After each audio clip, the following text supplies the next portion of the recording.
سورہ طٰہٰ کا 6واں رکوع اور 16ویں پارے کا 15واں رکوع۔ وَيَسْأَلُونَكَ عَنِ الْجِبَالِ، وہ آپ سے پہاڑوں کے متعلق پوچھتے ہیں کہ جب قیامت آئے گی تو پہاڑوں کا کیا ہوگا؟ فَقُلْ، اے محبوب آپ ان سے فرمائیے، يَنْسِفُهَا رَبِّي نَسْفًا، میرا رب پہاڑوں کو ریزہ ریزہ کر کے اڑا دے گا۔ فَيَذَرُوهَا قَاعًا صَفْصَفًا، تو زمین کو ہموار میدان کر کے چھوڑے گا، زمین بالکل ہموار ہو جائے گی اور صاف ہو جائے گی، زمین پر جتنی چیزیں ہیں سب اڑ جائیں گے۔ پھر جو زمین کل بروز قیامت قائم ہوگی وہ زمین بالکل سیدھی ہوگی، اس میں اونچ نیچ نہیں ہوگی اور وہ تانبے کی زمین ہوگی، اتنی سیدھی ہوگی کہ ایک کنارے سے دیکھا جائے تو دوسرے کنارے پر رائی کا دانہ بھی نظر آئے۔ لا طغى فيها عوجا ولا امتا، تو اس میں اونچا نیچا کچھ نہ دیکھے گا۔ یومئذ، اس قیامت کے دن ایک پکارنے والا لوگوں کو پکارے گا کہ آؤ رب کے دربار میں۔ یتبعون الداعی، تو وہ لوگ اس پکارنے والے کے پیچھے دوڑیں گے۔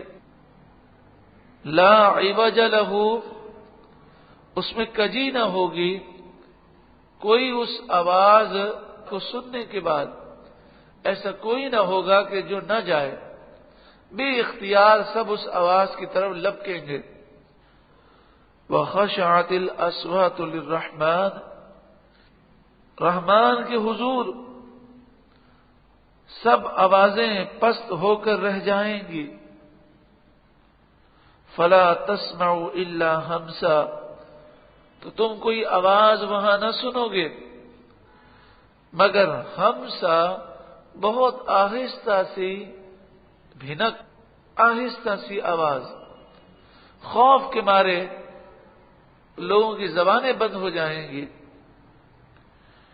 یومئذ لا تنفع الشفاعہ، اس قیامت کے دن کوئی شفاعت فائدہ نہ دے گی، الا، مگر، من اذن لہ الرحمن، اس کی شفاعت فائدہ دے گی جسے رحمان نے اجازت دی۔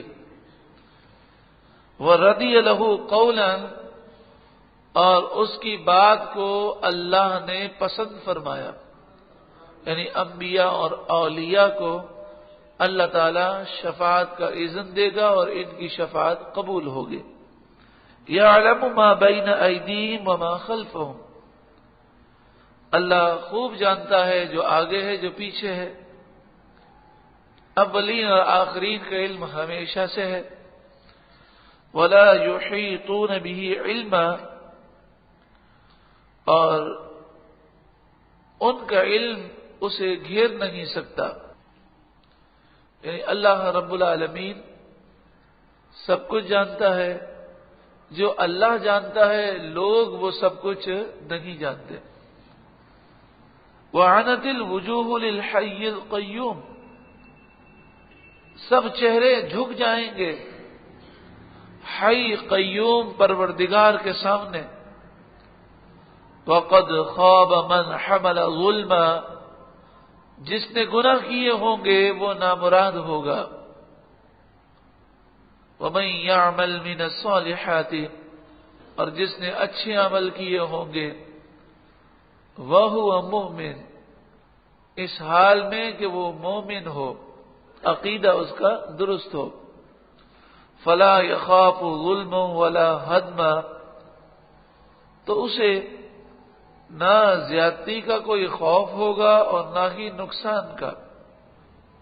قیامت کی ہولناکیوں کا ذکر کیا گیا اور واضح طور پہ بتا دیا گیا کہ وہاں نہ دولت کام آنی ہے، نہ عہدہ، نہ منصب، نہ حکمرانی، نہ بینک بیلنس، نہ کاریں، نہ بنگلے، نہ فیکٹریاں، نہ صحت تندرستی، نہ گفتگو کی مہارت، وہاں تو ایمان اور نیک اعمال کام آنے ہیں۔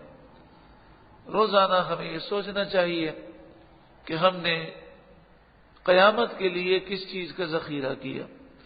اللہ تعالی ہمیں اس دن کی تیاری کرنے کی توفیق عطا فرمائے۔ وَكَذَلِكَ أَنزَلْنَاهُ قُرْآنًا عَرَبِيًّا، اور اسی طرح ہم نے اسے عربی قرآن نازل کیا۔ قرآن عربی میں ہے۔ مادری زبان کے بعد ہمیں جو زبان سب سے پہلے سیکھنی چاہیے وہ عربی زبان ہے۔ اس پر مہارت حاصل کرنے کی کوشش کرنی چاہیے۔ عربی زبان سے انسان کو متاثر ہونا چاہیے، اور اس سے جو محبت ہماری ہے وہ عشق کی وجہ سے ہے۔ عربی تو سیکھنے والے سیکھتے ہیں، لیکن ان کا سیکھنا کاروبار کے لیے ہوتا ہے، دنیا کے لیے ہوتا ہے۔ لیکن ہم عربی سیکھیں اس لیے کہ عربی قرآن کی زبان ہے، عربی ہمارے آقا کی زبان ہے، عربی جنت کی زبان ہے۔ وَصَرَّفْنَا فِيهِ مِنَ الْوَعِيدِ، اور اس میں طرح طرح سے عذاب کے وعدے دیے، لَعَلَّهُمْ يَتَّقُونَ، تاکہ وہ ڈریں۔ عربی جنت کی زبان ہے، وہاں ہر ایک کو عربی آئے گی، یہاں تک کہ قبر میں جو سوالات ہیں وہ بھی عربی میں ہیں، قیامت کے میدان میں جو گفتگو ہوگی وہ بھی ساری عربی میں ہوگی۔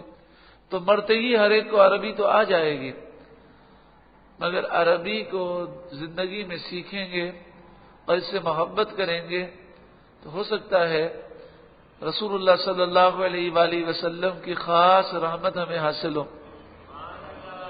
کہ جس سے محبت ہوتی ہے اس کی زبان سے بھی محبت ہوتی ہے اور اس کی اداؤں سے بھی محبت ہوتی ہے۔ او یحدث لهم ذکرا، یا ان کے دل میں کچھ سوچ پیدا کرے۔ اس قرآن میں مختلف عذاب کا ذکر اس لیے تاکہ لوگ ڈریں یا وہ دل میں کوئی بات سوچیں۔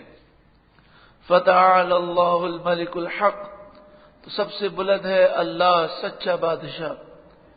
ولا تعجل بالقرآن من قبل ان يقضى الیک وحیہ، قرآن میں آپ جلدی نہ کریں جب تک کہ اس کی وحی تمہیں پوری نہ ہو لے۔ عقید جہاں صلی اللہ علیہ وآلہ وسلم پر جب قرآن نازل ہوتا تو آپ شوق کی وجہ سے اسے آپ دہراتے، تو فرمایا گیا کہ آپ جب تک وحی مکمل نہ ہو آپ اسے نہ دہرائیں۔ اور دوسرے مقام پر یہ فرمایا گیا کہ اس بات کی آپ فکر نہ رکھیں کہ آپ کو یاد کرنا ہے، یاد کرانا ہماری ذمہ داری ہے، اور اس کے معنی اور مطالب سمجھانا بھی ہماری ذمہ داری ہے۔ وَقُلْ رَبِّ زِدْنِي عِلْمًا، اور آپ یہ عرض کریں اے میرے رب میرے علم میں اضافہ فرما۔ علم کتنی پیاری چیز ہے کہ رسول اللہ صلی اللہ علیہ وآلہ وسلم کو ساری مخلوق کا علم دیا گیا اور سب سے بڑھ کر علم دیا گیا۔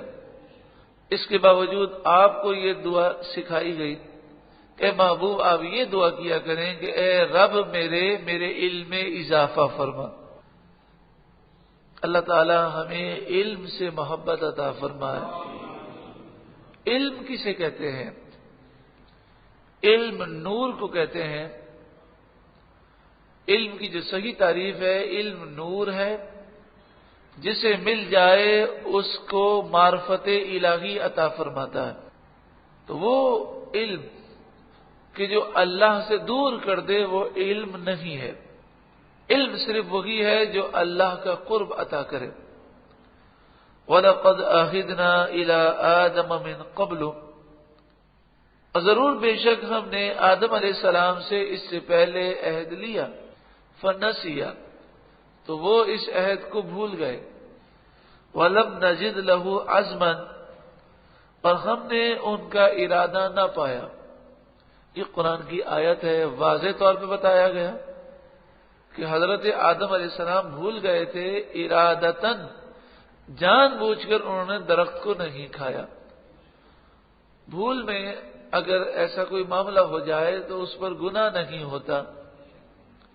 آپ کو بھلایا گیا کیونکہ آپ کو زمین پر آنا تھا. لیکن اللہ والوں کی یہ سوچ ہے کہ وہ اللہ کی بارگاہ میں عاجزی کرتے ہیں اور ہر وقت اپنے آپ کو گناہگار سمجھتے ہیں. یہ ان کی عاجزیاں ہیں. لیکن یہ عقیدہ یاد رکھیے کہ اللہ کے جتنے نبی ہیں سب معصوم ہیں، ان سے گناہ ہونا ممکن نہیں ہے.